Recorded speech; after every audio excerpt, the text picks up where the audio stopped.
Oi, pessoal do terceiro ano. Olha, eu aqui de novo com a aula de hidrostática.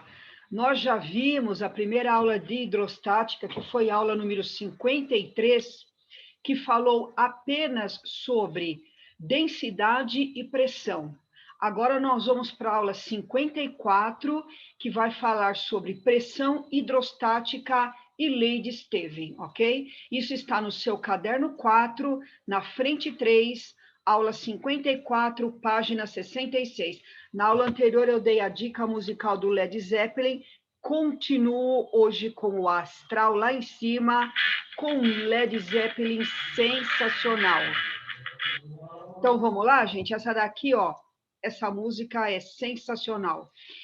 O que é pressão hidrostática, que eu vou chamar de pH? Veja bem, quando você está nadando no fundo de uma piscina, quanto mais profundo você vai, você sente uma pressão maior em cima da sua cabeça, do seu corpo. Isso é a pressão hidrostática pH, que vai depender de 3 fatores básicos. Primeiro, densidade da água, que eu posso chamar pela letra grega mi ou d mesmo, tá? Essa é a densidade do líquido, no caso, a densidade da água da piscina, onde você está nadando, vai depender, é claro, da aceleração da gravidade local, G, que geralmente nós adotamos igual a 10, né?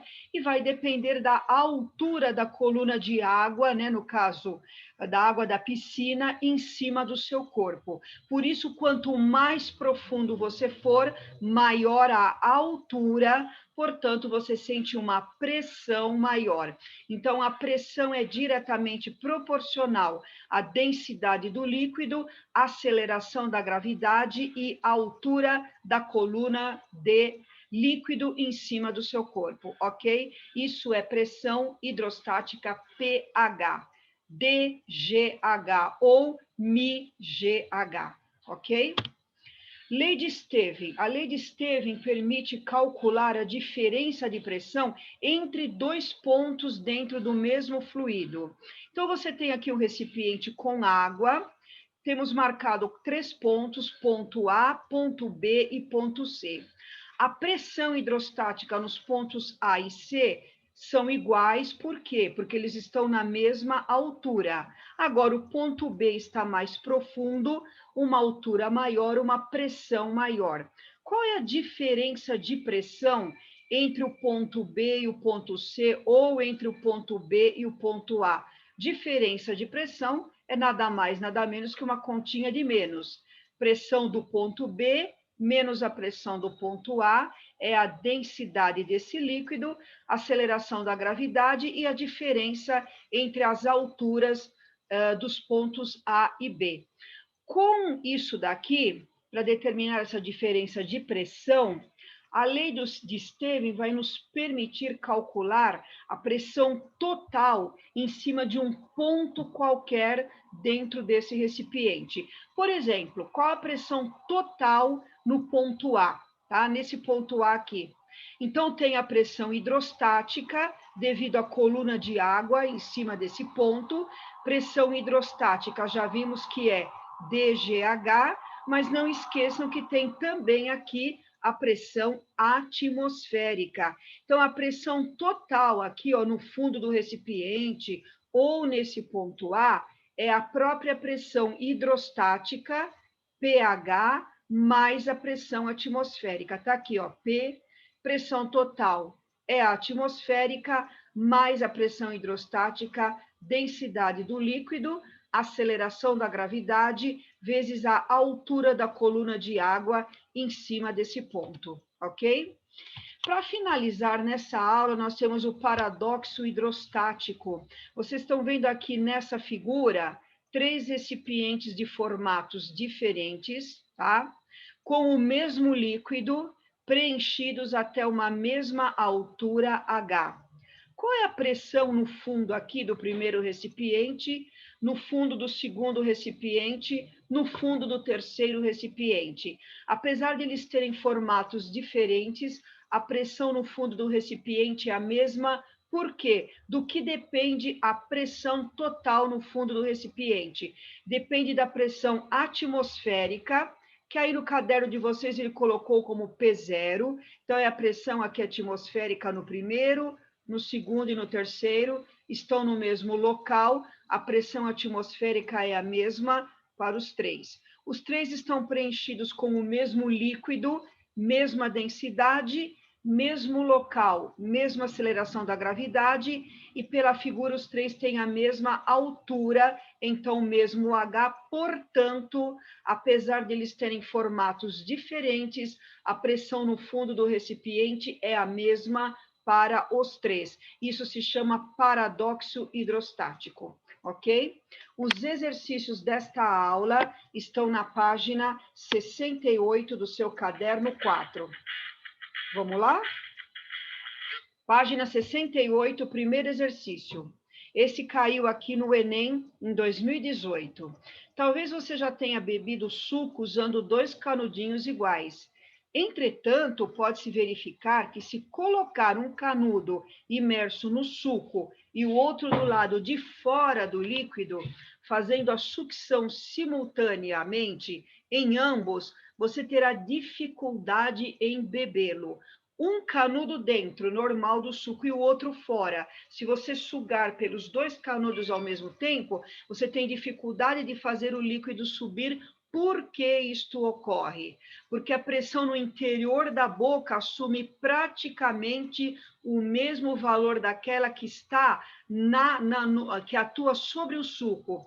Ou seja, a pressão no interior da sua boca é praticamente igual à pressão atmosférica. Como não tem uma diferença de pressão para que o suco consiga subir, então você vai ter dificuldades de sugar esse suco do copo. Isso está na alternativa E.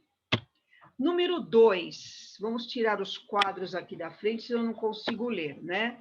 Eu acho que esse quadro aqui aparece para vocês também no filme, é da Unicamp 2019, ó. Drones vêm sendo utilizados por empresas americanas para monitorar o ambiente subaquático. Esses drones podem substituir mergulhadores, sendo capazes de realizar mergulhos de até 50 metros de profundidade e operar por até 2 horas e meia. Frequentemente, esses drones são usados para medir a temperatura da água T em função da profundidade D, a partir da superfície D igual a 0, como no caso ilustrado no gráfico a seguir. Então, eu tenho um gráfico da temperatura em graus Celsius em função de D a profundidade. Considere a densidade da água, 1/10 quilograma por metro cúbico, constante para todas as profundidades, adote G igual a 10. Pergunta: qual é a diferença de pressão hidrostática entre a superfície e uma profundidade onde a temperatura é de 19 graus? Bom, a superfície ele colocou como D igual a 0. Então, diferença de pressão é a pressão a 19 graus menos 0. Qual é a pressão a 19 graus? Cadê? Cadê? Olha aqui no gráfico. Tá aqui, ó. Temperatura 19 graus. Vamos acompanhar a setinha.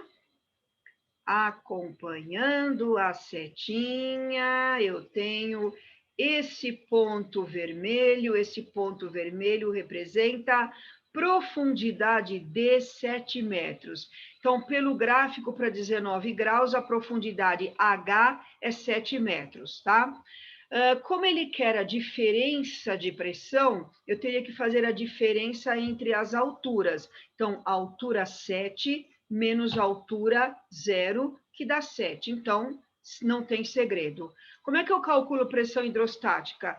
Densidade, G, gravidade, altura. Tenho tudo. Densidade está aqui, 1/10. G, gravidade 10, altura 7. 7 vezes 1, 7. 10⁻³ com 10, 10⁻⁴. Sistema Internacional de Unidades, pressão Newton por metro quadrado ou Pascal. Nesse caso, ele colocou Pascal, então, alternativa D de dado, 7, 10⁻⁴ Pascal. Fácil, extremamente fácil, muito fácil, né, gente? Então, exercício 2 da Unicamp 2019, prontinho. Número 3, vamos ver se esse quadro sai aqui da frente, que está atrapalhando a minha leitura. Sai, quadrinho, sai. Tentei tirar já no início da aula, mas não consegui. Tá sumindo, ó, ele vai e volta. Enem 2018, a figura apresenta o esquema de encanamento de uma casa onde se detectou a presença de vazamento de água em um dos registros. Ao estudar o problema, o morador concluiu que o vazamento está ocorrendo no registro submetido a maior pressão hidrostática. Então, nós temos os encanamentos 1, 2 registros, ou melhor, 1, 2, 3, 4, 5. Pergunta: em qual registro ocorre o vazamento? Ele disse aqui no texto que o vazamento ocorre no registro de maior pressão. Onde que eu tenho maior pressão? Lembra que pressão hidrostática é densidade, gravidade vezes altura. Qual é o registro que tem maior altura, ou seja, que está mais afastado da casa? É o registro número 2, ó, maior altura. Esse é o registro que está suportando uma pressão maior. Portanto, a resposta, registro 2, alternativa B de bola. Ah, vocês estão gostando de hidrostática, é muito legal, né, gente? Bacaninha, hein? E com a música do Led Zeppelin, melhor ainda. Número 4, da VUNESP 2019. Um gás ideal, olha lá, gás ideal, podemos usar aí o quê? Equação de Clapeyron, lei geral dos gases perfeitos, ele pode misturar isso com hidrostática, tá? Um gás ideal aprisionado em uma bolsa plástica flexível ocupa um volume de 30 litros na superfície do mar. Ó, peguei um marzinho bonitinho na internet e botei uma bolsa plástica aqui bem bonitinha na superfície do mar. Ela ocupa um volume de 30 litros aqui ao nível do mar, pressão atmosférica normal, 1 atm, tá? Em uma ação rápida, a bolsa contendo o gás é mergulhada até uma profundidade de 20 metros. Ó, afundei a bolsa no mar, numa profundidade de 20 metros, ok?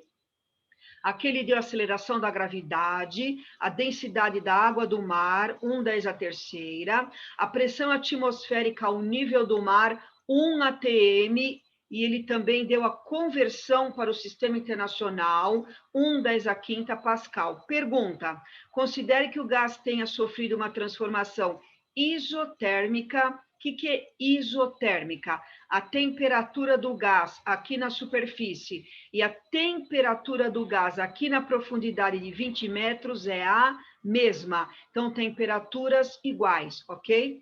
Considere que o gás tenha sofrido uma transformação isotérmica. Eu quero saber qual o volume da bolsa plástica aqui na profundidade de 20 metros.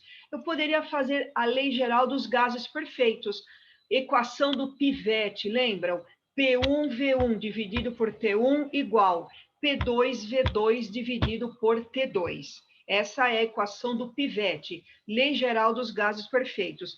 Os dois denominadores, T1 e T2 embaixo, como a temperatura é igual, ele disse que a transformação é isotérmica, então a minha fórmula ficaria P1V1 igual P2V2. Então, a pressão vezes o volume aqui na superfície é igual a pressão vezes o volume aqui. Muito bem, pressão e volume na superfície eu tenho. Tem a pressão aqui, a profundidade de 20 metros? Não. Tem o volume? Não, o volume é o que ele quer. Então, não adianta ir direto para a lei geral dos gases perfeitos, porque nós temos duas incógnitas. Então, primeiro, eu preciso calcular a pressão aqui, ó, no fundo do mar, para a altura de 20 metros. Como que eu calculo a pressão para a profundidade de 20 metros? A pressão total, chamei de PF, ó, pressão no fundo do mar. É a pressão atmosférica mais a densidade vezes a aceleração da gravidade vezes a altura. Então, é a pressão atmosférica mais a hidrostática. Pressão atmosférica está aqui no texto. No sistema internacional, 1/10 a quinta Pascal.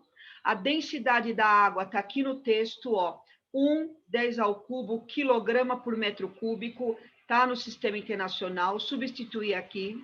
Aceleração da gravidade, G igual a 10, está aqui, ó, sistema internacional, metro por segundo ao quadrado, correto.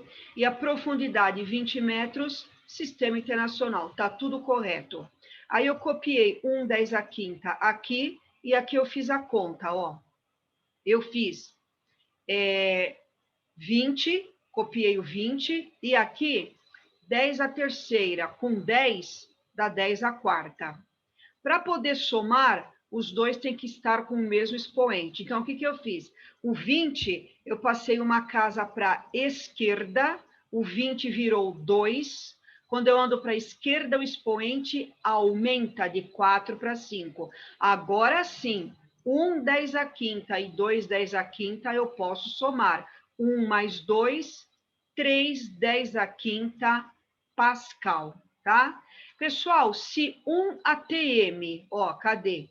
Tá aqui, ó, pressão atmosférica ao nível do mar, que é 1 atmosfera, tá? Se 1 atm é 1/10 a quinta, então 3/10 a quinta só pode ser 3 atm. Então, a pressão no fundo do mar, 3 atm. Agora sim eu vou para a lei geral dos gases perfeitos. Como a transformação é isotérmica, cortamos a temperatura, o que sobrou? Pressão atmosférica na superfície, aqui, ó, chamei de P0, V0, igual aqui no fundo do mar, pressão final, volume final. Pressão aqui, ó, atmosférica na superfície, 1 atm, vezes o volume 30, tá aqui, 1 vezes 30. Pressão aqui no fundo do mar, calculamos aqui, deu 3, e o volume da sacola no fundo do mar é o que nós queremos, né? 30 vezes 1, 30 dividido por 3, 10 litros, alternativa B de bola. Esse foi o número 4 da VUNESP 2019, um exercício bem interessante, onde misturamos lei geral dos gases perfeitos com hidrostática, ok? Número 5 da UEL 2019. Apareceu o quadro aqui de novo, vamos tentar ver se ele sai daqui, para eu conseguir ler, pessoal. A hipertensão é uma doença, eu estou lendo devagar porque está me atrapalhando aqui um quadro. Opa, está sumindo, vamos lá. A hipertensão é uma doença que afeta aproximadamente 25% dos brasileiros e pode levar à morte. Como não tem cura, o controle de pressão deve ser feito periodicamente nas pessoas diagnosticadas com a doença. Para medir a pressão, utiliza-se um aparelho conhecido por esfigmomatômetro. Nossa, que palavrão, hein, gente? Conforme demonstrado na figura 1. Esse aparelho todo mundo conhece, né? A gente fala como aparelho de medir pressão, mas ele tem esse palavrão aqui, ó. A bolsa que se infla no ar, manguito, figura 1, deve ser colocada no braço esquerdo do paciente, na mesma altura do coração, ó. Tá aqui, na mesma altura do coração. Uma vez que, conforme a hidrostática, a pressão é a mesma para fluidos em uma mesma altura em vasos comunicantes. Os valores de pressão arterial considerados normais são 120 milímetros de Hg para a pressão sistólica e 80 milímetros de Hg para a pressão diastólica, o famoso 12/8. Considerando a densidade do sangue igual à da água, 1/10 a terceira quilograma por metro cúbico, a gravidade G igual a 10 e 1 milímetro de Hg de pressão equivale a 130 Pascal, responda os itens a seguir. Item A, calcule qual seria o valor da pressão sistólica de uma pessoa normal, caso o manguito fosse colocado em seu punho conforme ilustra a figura 2. Justifique sua resposta apresentando os cálculos. Então, ó, eles colocaram um aparelho aqui no braço da pessoa, aqui no punho, a 1 metro do coração, ou melhor, a 1 metro do chão, e o coração a 1,40 metros do chão. Então, a distância onde foi colocada até o coração, de 1 para 1,40 m, 0,40 metros é a altura que nós vamos usar. Então, a pressão que ele está pedindo, ó, que é a pressão sistólica, chamei de PS, é a pressão do coração mais a pressão hidrostática DGH. A pressão do coração foi dada aqui, ó, 120 milímetros de Hg para a pressão sistólica, tá? Então, 120 milímetros de Hg. Mas eu vou passar isso para o Sistema Internacional de Unidades, preciso passar para Pascal. Ele forneceu aqui, ó, 1 milímetro de Hg equivale a 130 Pascal. Então, 120 milímetros de Hg, basta multiplicar por 130. 120 vezes 130 vai dar 15.600 Pascal. Agora, eu volto aqui, ó, nessa formulinha. A pressão sistólica PS é a pressão do coração, 15.600 no sistema internacional, mais a densidade do sangue, ele deu, igual a da água, 1/10⁻, G, gravidade 10, e a altura, como já vimos aqui, ó, a diferença de altura, 0,40 metros, tá? Esse 15.600, eu passei para a potência de 10. Eu andei com a vírgula para a esquerda, o expoente aumentou. Acompanha aqui a setinha do mouse, espero que ela não pule, ó. 0, 1, 2, 3. Parou aqui, ó. 15,6, 10⁻, tá? Aqui, ó, eu tenho 10 vezes 0, 4, 4. E o 10⁻ eu copiei. Expoentes iguais eu posso somar. 15,6 mais 4, 19,6, 10⁻, Pascal, tá? Para colocar bonitinho no Sistema Internacional de Unidades, sempre na frente da vírgula, como eu já falei nas aulas anteriores, é o número de 1 a 9. Então, eu vou passar uma casa para a esquerda. O 19,6 vira 1,96. Quando eu ando com a vírgula para a esquerda, o expoente aumenta de 3 para 4. Então, resposta na letra A pressão sistólica, 1,96 10⁻⁴ Pascal. Letra B. Sendo o valor da pressão sistólica medida na altura do coração igual a 120 milímetros de Hg, obtém o valor da pressão arterial medida com a pessoa deitada, com o corpo todo numa superfície plana, se o manguito for colocado no seu tornozelo. Justifique a resposta. Aqui não precisa nem fazer conta, né, gente? Com a pessoa deitada, a pressão medida é a própria pressão do coração, 120, porque não há diferença de pressão. Então, é a mesma pressão do coração, se for colocado no tornozelo ou em qualquer lugar do corpo, se a pessoa estiver deitada, ok? Então, é a mesma pressão, 120 milímetros de Hg, que é os 15.600 Pascal daqui, ó, andei com a vírgula, 0, 1, 2, 3, 4. Então, 1,56 10⁻⁴ Pascal, resposta do exercício 5. Próximo, número 6. Isso aqui não precisa nem ler, gente. É o tal do paradoxo hidrostático. Eu tenho 3 recipientes de formatos diferentes, tá? Contém o mesmo líquido no mesmo local, todos com a mesma altura da coluna de líquido. Como já vimos anteriormente, as pressões no fundo do recipiente são iguais para todos. Alternativa B de bola. Tchau, gente. Até a próxima aula. Tchau, tchau.